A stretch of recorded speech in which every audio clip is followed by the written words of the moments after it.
Olá, meus amigos. Aqui quem fala é o professor Sérgio, professor de redação e também professor de atualidades.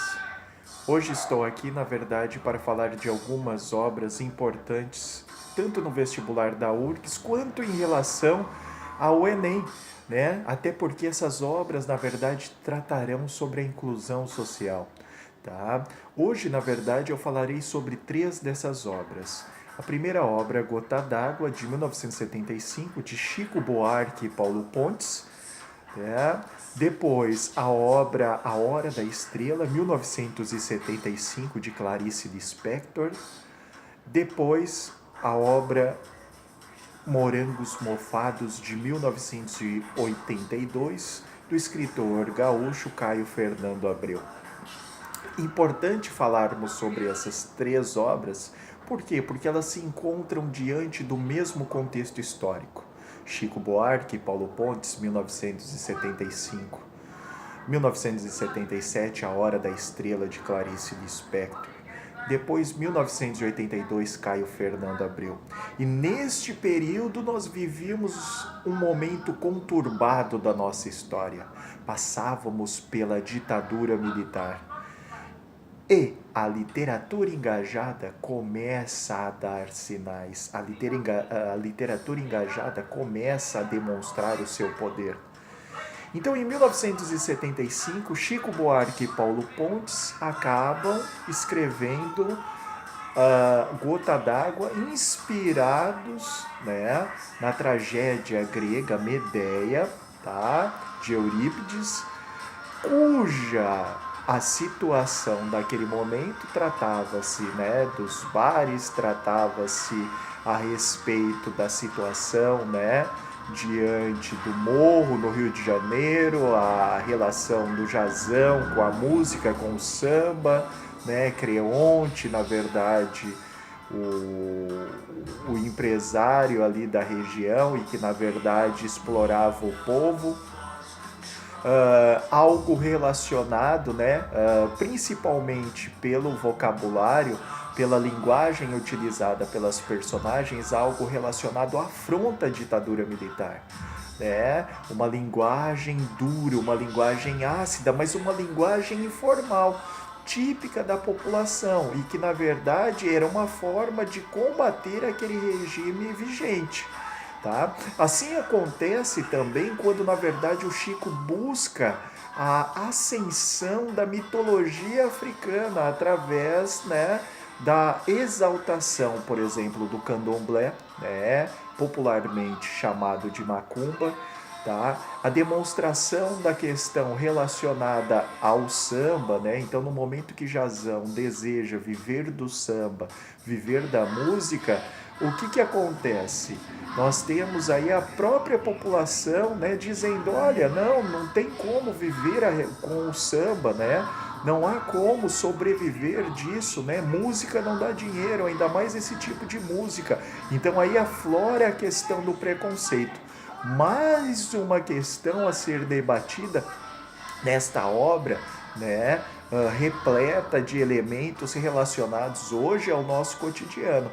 Então, o Chico Buarque e o Paulo Pontes foram felizes, extremamente felizes. E aí, quando nós falamos, por exemplo, na questão relativa à pós-verdade, isso fica evidente neste romance.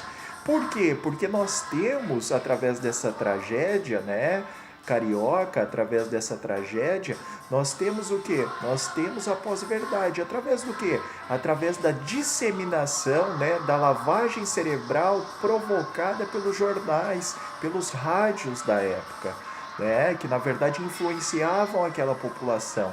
Assim como acontece também em relação às vizinhas, que são comparadas na obra anterior, Medeia, né, com que? Com as anciãs de Corinto. Tá? Então é algo profundo, tá? É cheio, cercado de elementos que eu posso buscar fazer essa analogia para compor os meus textos dissertativos. Assim acontece também com Clarice Lispector. Porém, o que ocorre com a Clarice Lispector em A Hora da Estrela, o seu último romance, né? Um romance lá de 1977. E aí nós temos o quê? Nós temos a vida de uma migrante sendo relatada. Mas sendo relatada por quê? Por um narrador preconceituoso. Olha o preconceito linguístico aí em relação ao quê? Em relação à fala da migrante nordestina, da migrante alagoana, da nossa Macabea. Uma pessoa extremamente desvalorizada pelo narrador, né? E desvalorizada também por Olímpico, por Glória, né? Que são os personagens que rodeiam, né? Essa estrela decadente, né?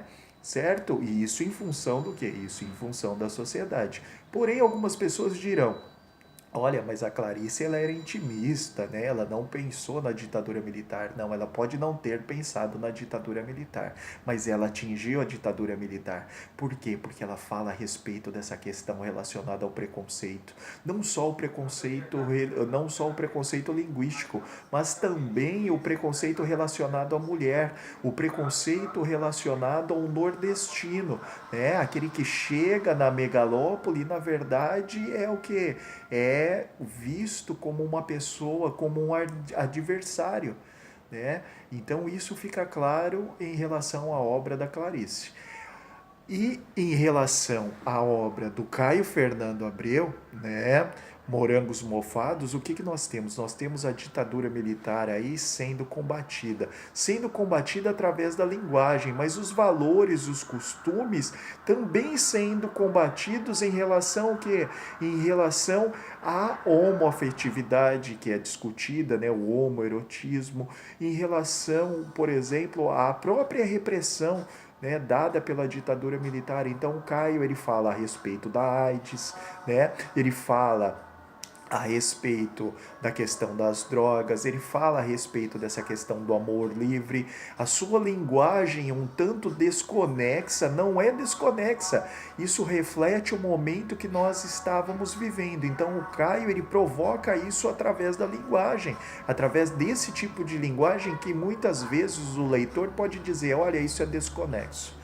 Então, meus amigos, nós temos aí 3 importantes obras e essas obras precisam ser lidas, analisadas e depositadas em relação à construção do seu texto. Uma outra questão importante em relação ao texto do Caio Fernando Abreu é a questão relacionada à metalinguagem. O Caio discute muito esse processo relacionado à escrita. Então você, como produtor de texto, faz-se necessário buscar, né, esta questão, a questão da metalinguagem, assim como acontece no Chico, em relação ao hipertexto, que na verdade fala da dança, fala da música, fala da questão dos jornais, dos rádios, né? Então é importante nos atermos. Um abraço e até a próxima.